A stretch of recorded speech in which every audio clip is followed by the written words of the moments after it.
प्रशासन हमें मारने के लिए छोड़ देगा ऐसे ही। इसीलिए मैंने इंजीनियरों को बुलाया है। इंजीनियर को बुलाया तो क्या किया उन्होंने? आज आए चले गए, सुना हमारी कुछ। शाम को फिर आएंगे। शाम को आगे क्या करेंगे? ऐसे ही आएंगे, बैठेंगे, चाय पियेंगे, फिर चले जाएंगे। चाय पीने के लिए तो आ रहे हो यहाँ पे, आ रहे बैठ रहे, चाय पी रहे, चले जा रहे। रुद्रप्रयाग जिला मुख्यालय के नज़दीकी गांव ओण में कल रात 8 बजे के करीब पहाड़ी से भारी भरकम चट्टान गिरी।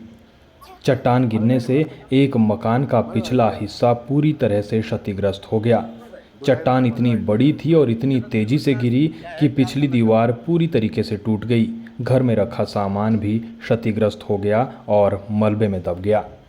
ग्रामीण कहते हैं कि हमारे खेत खलियानों को भी भारी नुकसान पहुंचा है। ग्रामीण ये भी कहते हैं कि 60 सालों से हम यहाँ रह रहे हैं, लेकिन कभी ऐसा नहीं हुआ। बीते 6 महीने में रेलवे का काम ओण गांव के नीचे चला हुआ है। जब से रेलवे का काम चला हुआ है तब से ओण गांव के लोग कहते हैं कि हमें रात को नींद तक नहीं आती। टनल निर्माण में ब्लास्टिंग के समय ओण गांव में कंपन होता है। अब तक कई भवनों में मोटी मोटी दरारें आ चुकी है, जबकि ऊपरी पहाड़ी से पत्थर गिरने का सिलसिला लगातार रहता है। ऐसे में ग्रामीण जनता भय के साए में रहने को मजबूर हो रही है। उधर मौके पर आज राजस्व और आपदा प्रबंधन की टीम भी पहुंची। घटना के बाद रेलवे कंपनी का काम कर रही मेघा कंपनी के जियोलॉजिस्ट भी ओण गांव पहुंचे। तमाम लोगों ने क्या कुछ कहा वो आप सुनिए। हम यहाँ पे प्रशासन हमें मारने के लिए छोड़ देगा ऐसे ही। इसीलिए मैंने इंजीनियरों को बुलाया है।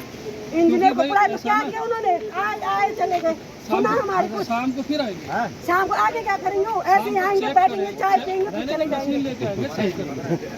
चाय पीने के लिए तो आ रहे हो यहाँ पे, आ रहे बैठ रहे, चाय पी रहे, चले जा रहे। और 2-4 बातें बोले चले गए। तो ये फालतू में वही तो बोले कि हमारा कुछ करो, बोले हमारे लिए कोई व्यवस्था करो रहने की। कहाँ पे कर रहे बोले 2 दिन के लिए, तो 2 दिन के लिए कोई बात नहीं। 2 दिन हमारा तो हमारा व्यवस्था नहीं कर अरे वो सर आए यहाँ पे, वो केवल अपनी रिपोर्ट बोलने पे लगे हैं कि हम प्लास्टिक का टाइम बताएंगे, प्लास्टिक का टाइम बताएंगे। हमें प्लास्टिक का टाइम नहीं चाहिए। हम तो ये बोल रहे हैं कि हमें हमारे लिए रहने की व्यवस्था करो। कल रात को हमारे यहाँ पे, कल परसों रात से हमारे यहाँ पे पत्थर आ रहे हैं। तो दिन में सुबह भी पत्थर आए, दिन में भी पत्थर आए, रात को भी पत्थर आया। और वो बोल रहे हैं कि हम अपना प्लास्टिक का टाइम बताएंगे। इतने टाइम को प्लास्टिक हो गई, इतने टाइम को आप वो कर दो क्या कि ग्रुप बना दो, ग्रुप में मैसेज भेजेंगे, फिर हम आप लोगों को बता देंगे कि इतने में ब्लास्टिंग होगी। तो आप लोग हमारे इससे थोड़ा ना होगा कि हम ब्लास्टिंग, हमें तो ये चाहिए कि हमें रहने के लिए व्यवस्था करो। अब कल रात को हम सारी रात उठे रहे, यहाँ पे कोई सोया नहीं है। अब देखते रहे कि यहाँ ऊपर से पत्थर आ रहे, ऊपर से पत्थर आ रहे।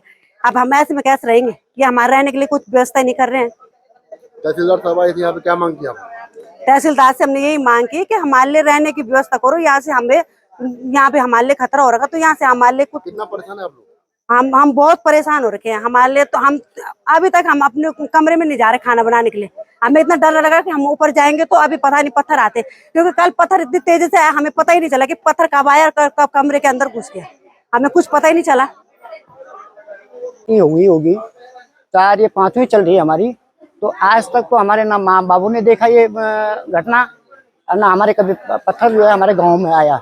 आज पहली बार जो कल रात को आया 8 बजे, तो वो सीधा दीवार को लांग के और सीधा कमरे के अंदर गया, जिसमें हम रहते भी थे और हमारे सारा खाने की पीने की सामग्री उसी में रहती थी।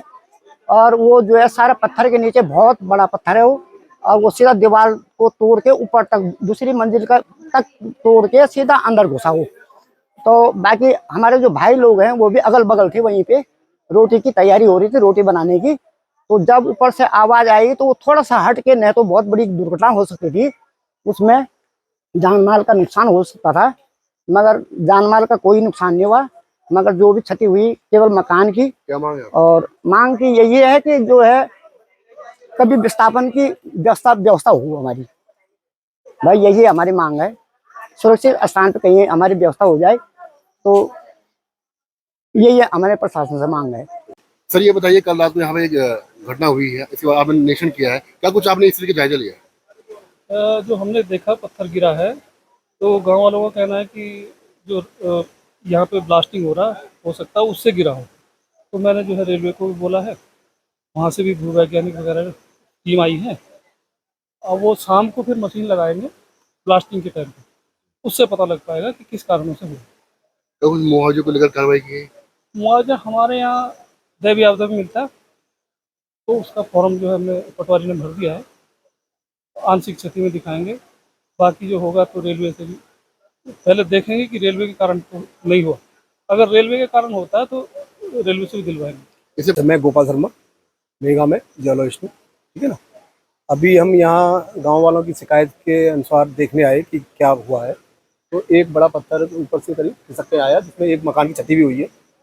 लेकिन अभी ये जांच का विषय है, ठीक है ना, कि उसमें क्या कारण था। जैसा नायब तहसीलदार ने बताया साहब ने कि उसको शाम को हम चेक कराएंगे, ब्लास्ट के टाइम पे वो मॉनिटरिंग भी करेंगे, ठीक है ना।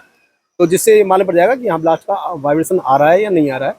क्योंकि टनल हमारी इस मकान के जस्ट बगल से जा रही है ना, तो देखेंगे। सर भवनों में दरारें पड़ी हैं बहुत लोगों के घर में। अच्छा, उसके लिए हमने दिसंबर के महीने में यहाँ प्री कंस्ट्रक्शन सर्वे कराया था। प्री कंस्ट्रक्शन सर्वे का मतलब कि जब कंस्ट्रक्शन हो जाएगा उसके बाद क्या स्थिति रहेगी और पहले क्या स्थिति थी, दोनों में कंपैरिजन करके उस हिसाब से आगे की कार्रवाई की जाएगी।